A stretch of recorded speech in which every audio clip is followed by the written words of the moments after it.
Joining us now to discuss this is Professor Devi Sridhar, who says local lockdowns are not good for public confidence. We have the Mayor of Leicester, Sir Peter Soulsby, who is currently, of course, in lockdown, and business owner Mark Hobkirk, who is in Blackburn, which is facing the prospect of going back into lockdown with one of those local lockdowns, as we've been suggesting. Maybe we could start with you, Sir Peter, because, of course, you're there in Leicester. You've been experiencing this local lockdown. What's it been like, and how has the city responded? Well, the city's responded very well. I mean, of course, you know, we're all doing our very best to obey the rules, but there is still a lot of anger and resentment because if only we had had the data we'd been asking for weeks ago, we could have avoided this lockdown. We have asked for neighbourhoods, communities, streets and even households where we know the virus is being transmitted. And we've asked for that data. If we'd had it, we could have done what Blackburn's doing now and have avoided a lockdown. Is that because the data wasn't available, it hadn't been gathered, or it was resisted for some reason that you've been explained? We've not had an adequate explanation of that. I mean, you know, I know there's a lot of different forms of testing taking place and lots of different people doing it. I think probably pulling it all together and providing it to us has been just a task that Public Health England and the government just haven't been able to deliver for us. But we did need that data because if we'd done that, we'd have been able to know what we're beginning to know now. And that is that actually the parts of the city where there are unacceptable levels of transmission of the virus are very few. And we needed to be focusing on them from the start, not locking down a whole city.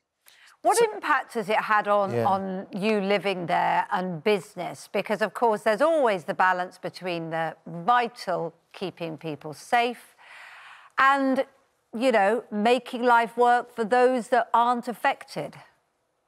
Yes, there is. And I think one of the things that's causing us incredible frustration here is that right at the outset, when the government said that they were going to lock down Leicester, they promised that we could use money that is available for supporting our businesses through this extended lockdown.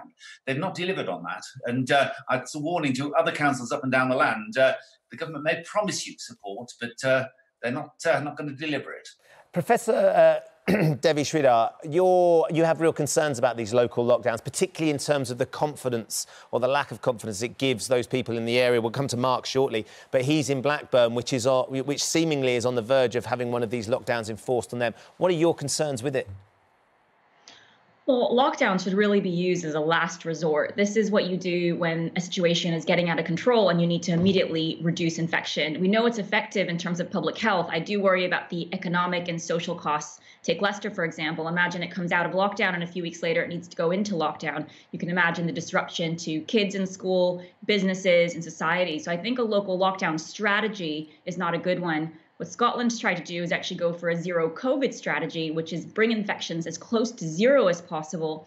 And so you're not running a level of infection, which means you might have a spike, which is quite a fragile situation. You're actually just trying to squash it so that actually if you see clusters, you can get them before it turns into actually even a spike. Do you think that the government and Boris Johnson has been too quick to come out of lockdown? Things have been a lot stricter north of the border, particularly. Well, I mean, to be fair, I mean, it's been a really long lockdown. It's been, 4 months now? And so I don't think we needed a longer lockdown. I think what was the mistake early on was not to aggressively go after the virus through testing and tracing through local authorities and local data. So back in April and May, Scotland set up immediately going for local NHS boards, local data, local testing and tracing, which seems to be much more effective than a centralized response. And then the lockdown measures were eased gradually in a way to let people get outside and get outdoor economy going, which we know is safer, but being more cautious. We're back into single digits before we open pubs and things inside. Things are generally open here, but it's being done in a cautious way. And this is why we've had very few deaths, I think 1 death in 2 weeks, and yesterday back to 7 new cases. I'm certainly not here to defend the English government, but I suppose the Scottish authorities had the advantage of seeing the mistakes that England might have made because their problem came in April, May, not in February, March. What would you do instead? If you saw a local spike, it feels like a local lockdown to authorities is the main answer. What would you do instead if you think the lockdown isn't the way to go? Well, I would actually turn the situation completely on its head. There are parts of the entire of the UK, including Southwest England, Scotland, Northern Ireland, where actually you have very low incidence, you have very few cases. And so what you want to do is protect those areas and then have a concerted public health response. It doesn't mean lockdown. Again, it means, testing and tracing, going door to door if necessary, asking people if they'd like a test, and trying to figure out who has the virus and actually quarantining just those individuals. And so instead of kind of waiting for that spike to happen, protecting areas that have low numbers of cases so they can just go back to normal, go back to offices, get restaurants going because the infection is out of community transmission, and then focusing on where you have community transmission to get it out of community transmission, because that's when you always have the risk of it spiraling out of control, and then a situation which, I think it's been described as a knife's edge. You don't really know how it's going to go.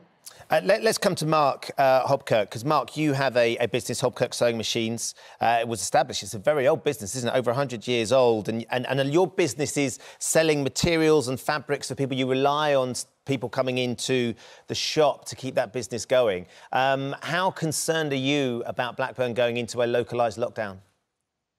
Yeah, it'd be really bad for us, Ben.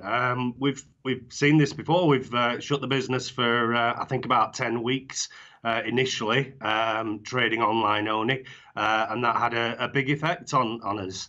And we certainly don't want another lockdown. That would be really, really tough for us. What I think is a problem is, as people, we need leading, and I feel that in Blackburn we're not being led. We knew a week ago what was going to happen, and Boris said that next Friday, that everyone must wear masks in shops. We knew a week ago, and in our shop we did that.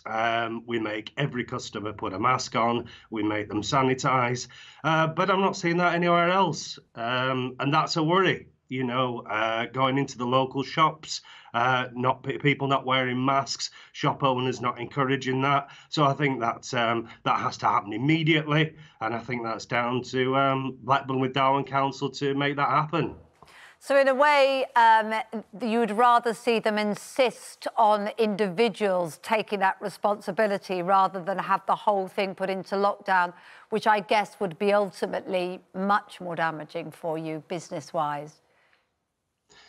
Yeah, absolutely, Kate. Yeah, we need to be led. As a nation, people will always take the easy way out. They don't need to wear a mask. Generally, they won't wear it. So, we need that level of support from the government to enforce it and not say, make things mandatory. Let's really hit this hard.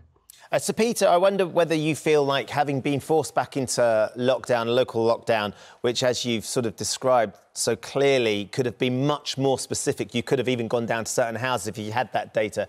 Whether the people of Leicester will be far more aware and more diligent going about their business when that lockdown lifts, because they don't want to be forced back in again.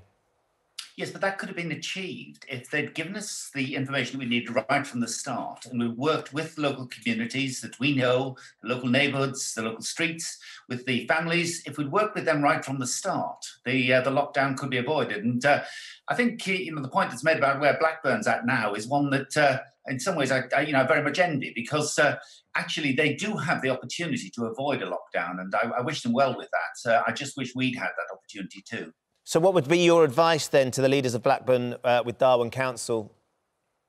Well, to do what they are doing, which is to actually work with their communities to understand it. But I would say to the government that even now, they're not providing to us in local government, in Leicester, Blackburn or anywhere else in the country, the level of detail that we need from those tests so that we can actually make test and trace work, so that we at a local level can actually go in there and work with those communities to help them, to help themselves, to avoid the transmission of the virus. Yeah. That information, that data is vital.